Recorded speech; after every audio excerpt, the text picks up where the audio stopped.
Olá, a gente tem que dar continuidade ao nosso estudo e nós paramos ali no local onde a Arca da Aliança, foi dada, né, ao povo de Israel como um acordo entre Yah, Yahvé, o teu Deus, né, o Hashem, o nome, ao povo de Israel, como prova da aliança. Né? Nós temos um episódio, então, em que a arca ela foi parada no local chamado Kiriat Jearim, né, que foi nomeado anteriormente como Balá local de Baal.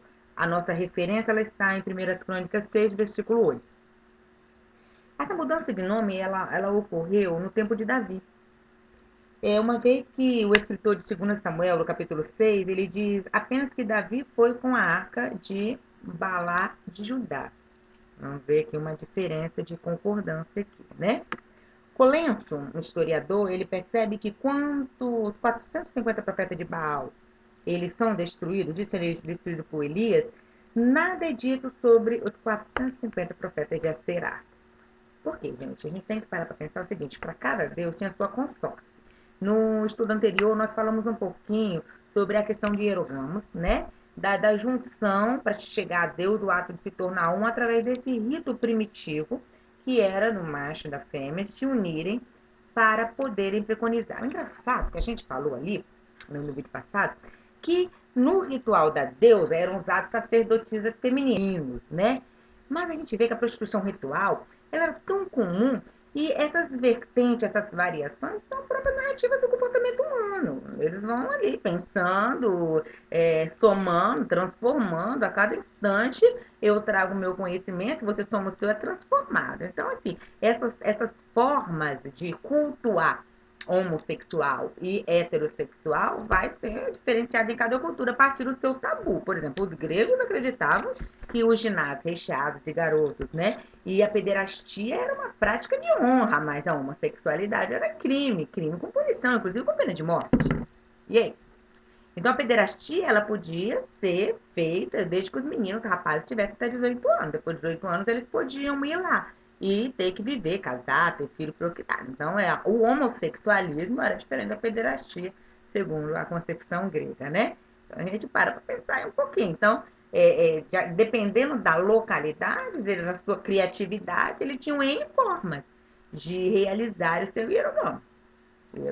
Cada um aí defendendo aquilo que achava mais bonito, melhor e mais santo, né? E mais poderoso, né? Agora tem o lance de oração poderosa, né? Coração que tem poder, oração que não tem poder. Gente, ó, é cada coisa que a gente vê o ser humano, né? Que mente maravilhosa que é a mente do ser humano, né? Então vamos continuar aqui. Então, além disso, né, esses mesmos 450 profetas aparentemente são convocados por Acabe como profetas de Abel. Né? Acabe chama os 450 profetas, algumas versões falam 400, mas eu fico com 450, mas precisa, chamam e falam que são os profetas do Senhor. O Senhor aqui nunca aparece, não é o Adonai, é o Yahvé, é o tetragramaton, né? As 4 letras em hebraicas e gregas para dizer que é o nome de Deus. Qual é o nome de Deus, para variar? Você sabe o nome de Deus, sabe? Manda para mim aqui, manda lá, escreve lá um pouquinho para mim, porque eu tô querendo descobrir qual é o nome de Deus, né? Dizem, tanto nome, até Abulon apareceu como nome de Deus, mas nem tá longe de provar que isso aí é o nome de Deus, né? E eles responderam em nome de Abé também. Está em 1 Reis, capítulo 12, versículos 5 e 6. Então, esse falicismo, ele foi um elemento importante no culto a Baal e também para Aserá. Mais tarde ela vai ser chamada de Astarte ou Astaroth, dependendo da região. E ele é um culto bem conhecido de todos, né, os estudiosos. Ficará bem claro para qualquer pessoa que estiver me ouvindo, se tiver paciência de assistir os nossos vídeos, tá? Aproveitando esse passinho aqui, eu não sou nada objetivo para contar história, tá? Adoro contar história, por isso que eu abri esse canal, que não vai faltar gente contando história. Mas não espere que eu seja objetiva, não, tá? Dou uma volta, andando, mas a gente tenta finalizar de alguma forma, né? Vai ficar claro para você que está me assistindo, vai ficar claro depois, tá bom? Os mais exigentes, né, vão ter que pesquisar referências, melhorar a situação e ver aí como é que vai fazer. Mas os mais simples vão me entender, vão entender o nosso propósito. Então a gente vai continuar aqui, né? Então, a alusão frequente aos bosques, tá? Leitor da Bíblia, tá ligado? E o povo de Israel subiu nos outeiros, nos bosques para adorar, né? Queimar incenso, né? A gente vai voltando aí. Na versão autorizada, a gente vai perceber essa integração. Tão intrigante a forma de escrever que qualquer estudante da Bíblia, assim, até você que começou a estudar a Bíblia agora, gente, vale a pena ler a Bíblia. Vamos falar que agora, a Bíblia é difícil, a Bíblia é uma linguagem erudita. A gente tem que ter um certo conhecimento para poder entender a Bíblia. Tem que ter um conhecimento cronológico, arqueológico, bibliográfico, né? Para poder tentar entender. Isso não é só a Bíblia. Qualquer texto que você pegar, um texto de graduação, se você não tiver um mínimo de conhecimento de informação, o que vai acontecer? Vai se perder com tanta informação, né? A Bíblia é um livro vasto, milenar, tem muita coisa aí para ser conferida, né? Então, a gente vai perceber o seguinte, na versão autorizada, ela pode ter intrigado, né, a muitos, mas ela tem sido uma linguagem simples para a gente entender. Então, a sugestão mais natural para o erro, no caso da adoração à árvore, que aparece muito na adoração à árvore, ela se encaixa um pouquinho com essa questão do bosque. Mas muitos vão discordar, vão falar que não é bem assim e tal, né? Mas Josias, por exemplo, trouxe o bosque da casa do Senhor. Josias, para quem não sabe, ele foi um grande reformador da nação de Israel. Inclusive, alguns acreditam que até antes do rei Josias, né, achar o livro ali como é que a gente fala? Que esse de Jerusalém, nos nos destroços é a palavra. Até Josias achar nos destroços o livro, o povo não tinha acesso a muita coisa. Tanto que quando eles leram o livro, falando das coisas que Deus tinha realizado na nação de Israel, só tinha passado 70 anos, gente. O povo ficou maravilhado. Eu pergunto, o que esse povo estava fazendo? A tradição era oral, não era escrita. Logo, os leigos não tinham acesso às informações e eles ficavam à mercê de tudo aquilo que a cultura tinha para oferecer. Então, era feito o que era fechado, era hermético, a classe sacerdotal guardava a tradição oral e só as tribos mais avantajadas tinham acesso a essas informações.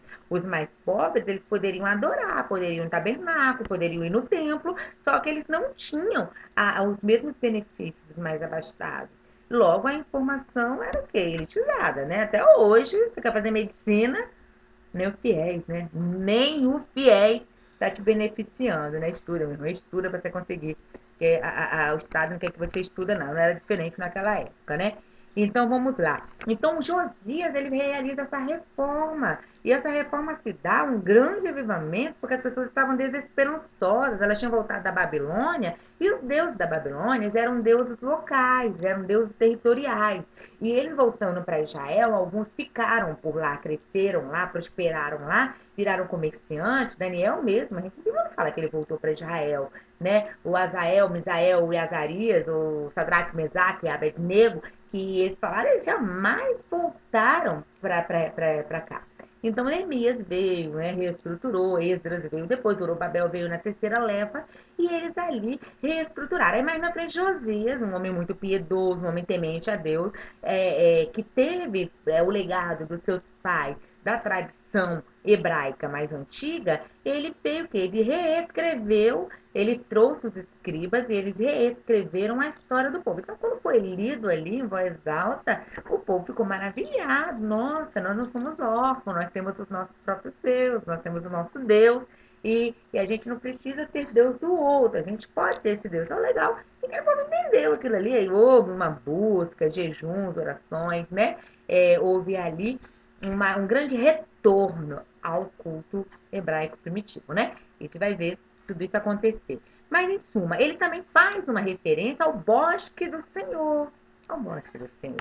Se for parar hoje para fazer uma análise do altar, o altar hoje, com flores, porque não tem nada disso. Quando a gente faz também uma análise mais precisa do tabernáculo e do templo, principalmente o templo construído por Salomão, nenhum utensílio que foi usado tanto na construção quanto na ornamentação do templo era de origem 100% ali, Rabiú, hebraica. Eram todos vindo de outros povos imitando a veneração daquilo. Então, assim, a gente dizer que tudo que foi dado para Yabel, Yaú, Yabé, foi colocado ali de forma autêntica, original, não foi. Não foi isso que aconteceu, né?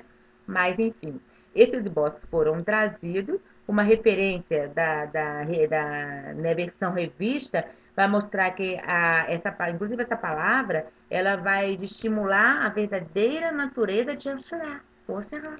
Asherah, ela vai ser exatamente a deusa do bosque, aquela que era cultuada ali, a consorte, a esposa de Baal, né? De Baal. Então, vamos continuar aqui.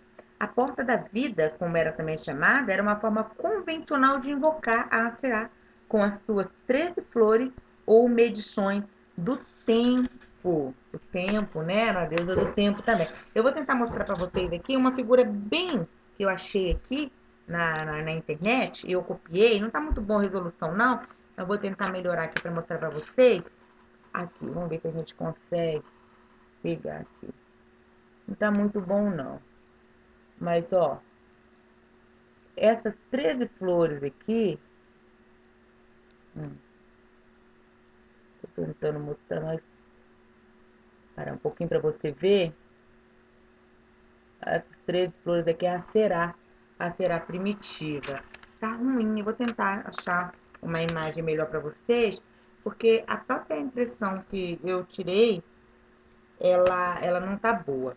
Mas fato é que, olha que legal, que a gente vai achar aqui em alguns manuscritos antigos, né? O Baal, Baal, ele posteriormente foi retirado de todos os nomes e lugares. E em vez de Baal Peor, Baal Meon, Baal Tamar, né? Baal das palmeiras, Baal, né? Do campo, Baal Chaliça, encontramos Bet Peor, vamos encontrar Bet Meon e vamos encontrar Bet Tamar. A palavra bosque vai ser mudada por casa. Bethlehem, casa do povo, né?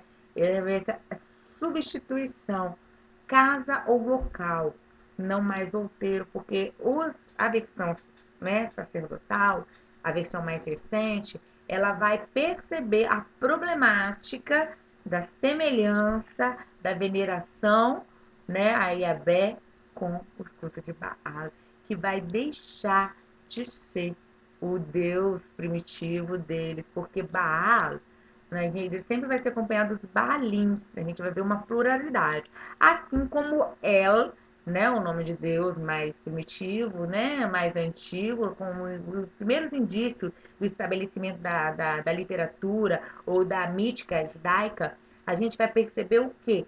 Que o mundo, né, o Bereshit, Bará, Elohim, Adonai, a gente vai ver que o Senhor Deus não pode ser Senhor Deus. A gente teria que ter, não um Adonai aí, mas teria que ter um Adonot. Por quê? Porque nós vamos ter Elohim. Him. Então, o sufixo him, né? Ele quer dizer plural, a pluralidade. Então, nós temos aí que no princípio, no Bereshit, o princípio, nós temos aí que os deuses criaram. Bom, os egípcios mais fundamentalistas, mais tradicionais, vão dizer que aí já existia o quê? Já existia uma colocação, uma assimilação da trindade. Já teríamos aí a ideia da trindade. Só que a gente sabe que a ideia da trindade é uma ideia um pouco controversa e de muita discussão, porque a gente tem três deuses, né, que é um só, mas são três. Não pode ser três, não. Se é um, é três, é um pouco contraditório. Inclusive, no Novo Testamento diz que se alguém falar contra a Trindade, comete pecado de blasfêmia, e blasfêmia é réu de juízo do inferno. Gente, isso é forma de controle. Eu posso questionar. Os grandes avivamentos se deram por questionamento. A reforma protestante se deu porque alguém questionou a instabilidade, a vulnerabilidade do papado, a prostituição lá, o roubo, as indulgências. Se nós fôssemos juntar cada estaca da madeira de Jesus que foi vendido na Idade Média, até agora recentemente era vendida, nós já teríamos aí mansões construídas de madeira. Porque é bizarra a crendice popular. Não se ofendam, mas o povo erra literalmente por falta de conhecimento. E a Bíblia é clara ao dizer isso. Se fosse pecado argumentar, contra-argumentar, construir, tecer, desconstruir e assim ser transformado e transformar, Deus não teria nos dado razão.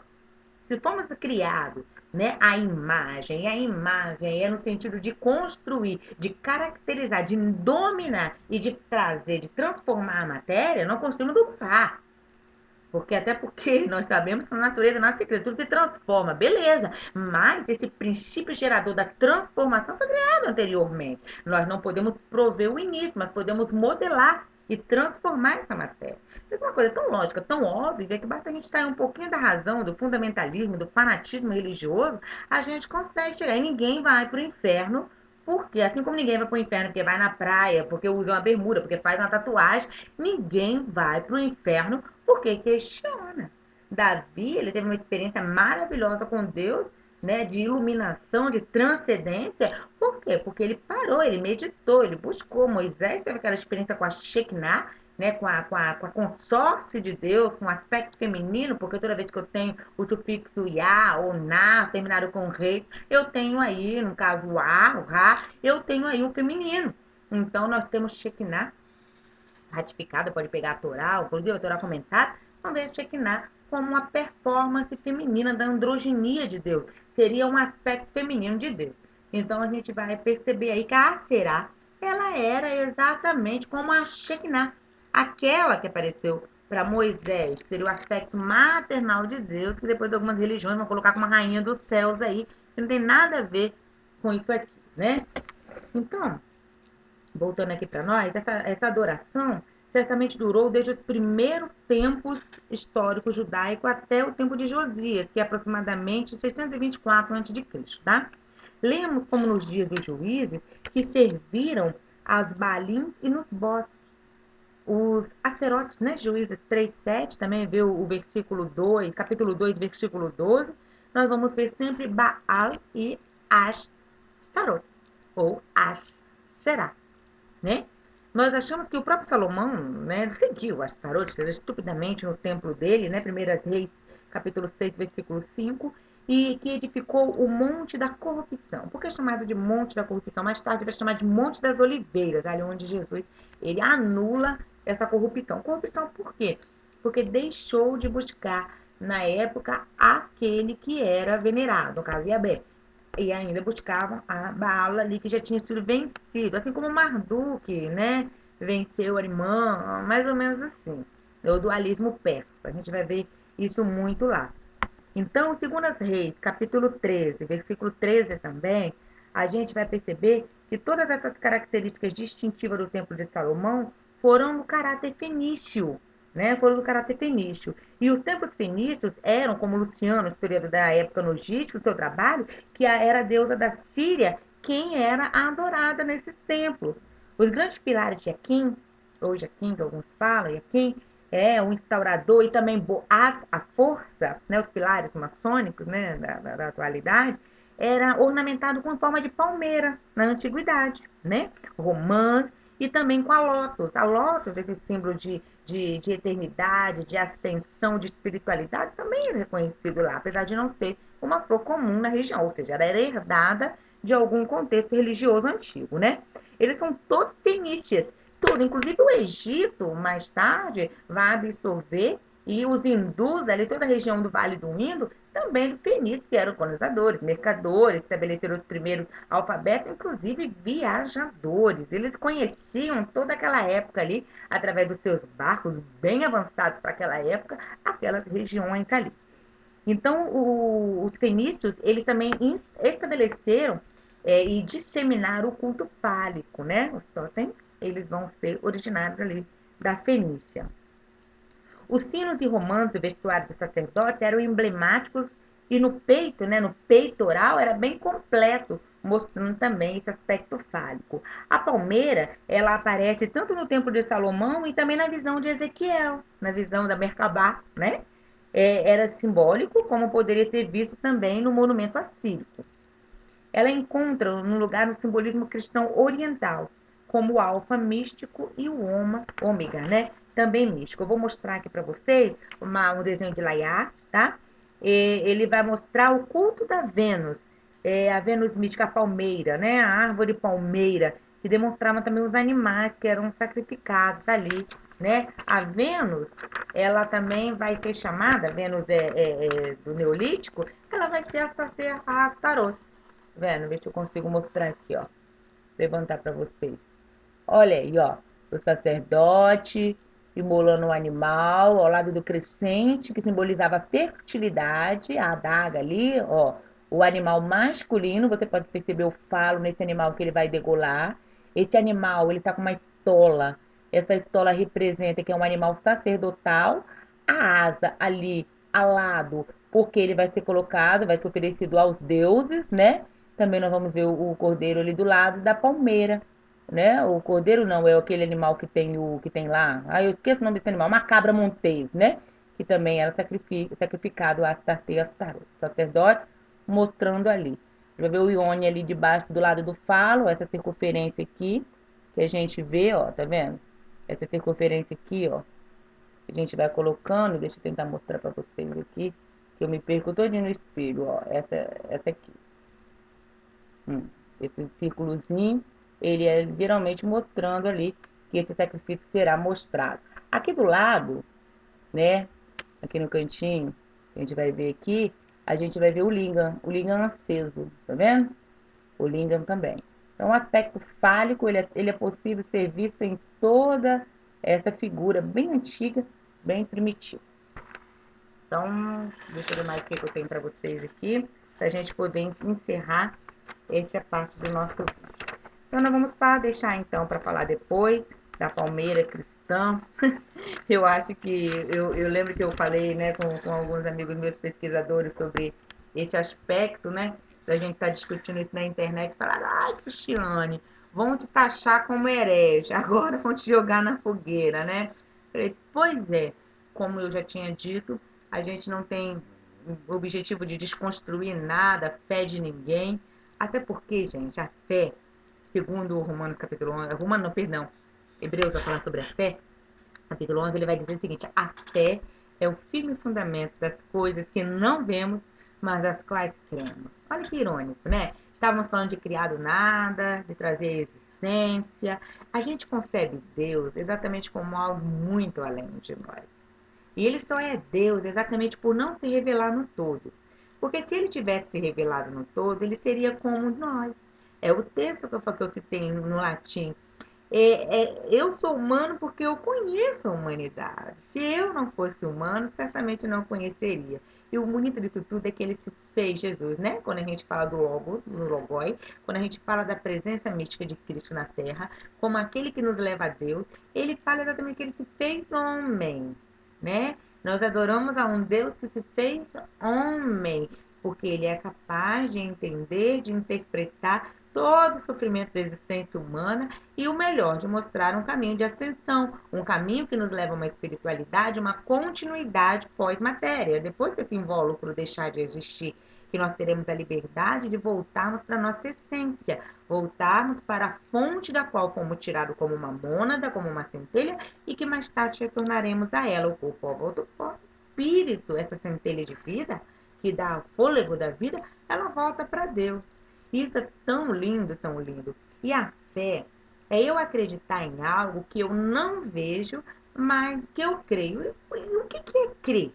Crer é ter esperança, é esperar algo que não se materializou ainda, né? Tudo que Deus criou era sem firmamento. Ele disse, haja luz e houve luz. Ele disse, né? Faz-se o firmamento e houve o firmamento. Ou seja, Deus construiu algo que pudesse ser materializado e compreendido a própria matéria, que o homem seria matéria. E hoje, que quando eu falo de fé, de construir fé ou de desconstruir fé, não depende exatamente do que eu falo, depende muito do que você realmente acredita. Porque o que você acredita é que trará a você esperança. Lamentações 3:10 fala o seguinte, eu procuro trazer à memória aquilo que me traz esperança. Agora, se esquivar, dizer, eu não quero ler a Bíblia, eu não quero aprender isso, eu não quero ouvir a Cristiane, eu não quero ouvir as outras pessoas que estão lá no YouTube ou na internet falando dessas coisas, porque senão eu vou perder a minha fé, é uma justificativa, desculpa, mas muito barata.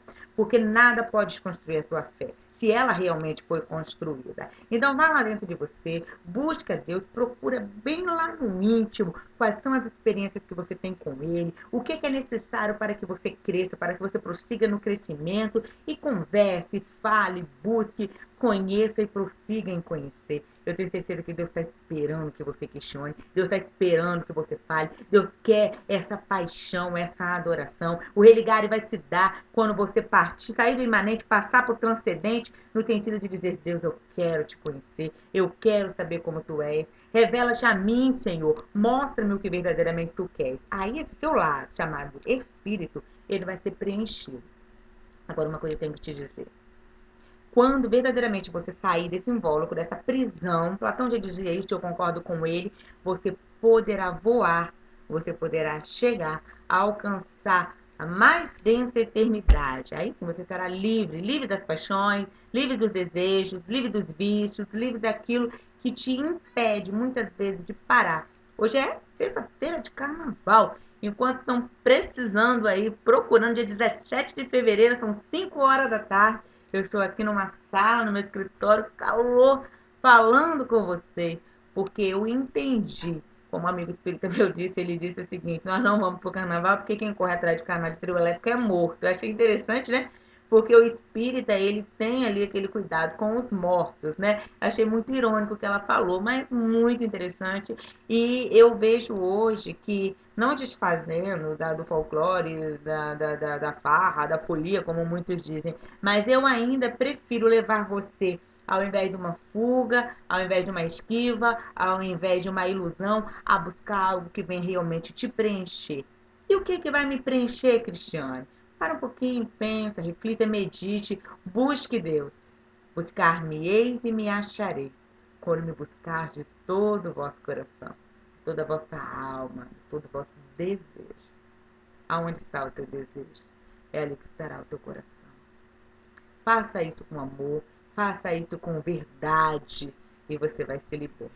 Conhecereis a verdade e ela vos libertará. Depois a gente volta a falar do falo, tá? Temos que falar muito ainda e tem muita coisa para a gente chegar à circuncisão, até chegar no Novo Testamento e mostrar que não tinha para onde Jesus fugir, não. Ele tinha que ser crucificado. Afinal de contas, né? Ele veio para desfazer todo aquele construto que os homens fizeram para controlar a humanidade. E a gente vai desconstruir isso junto com Jesus também. Beijão, gente. A gente se vê. Tchau, tchau.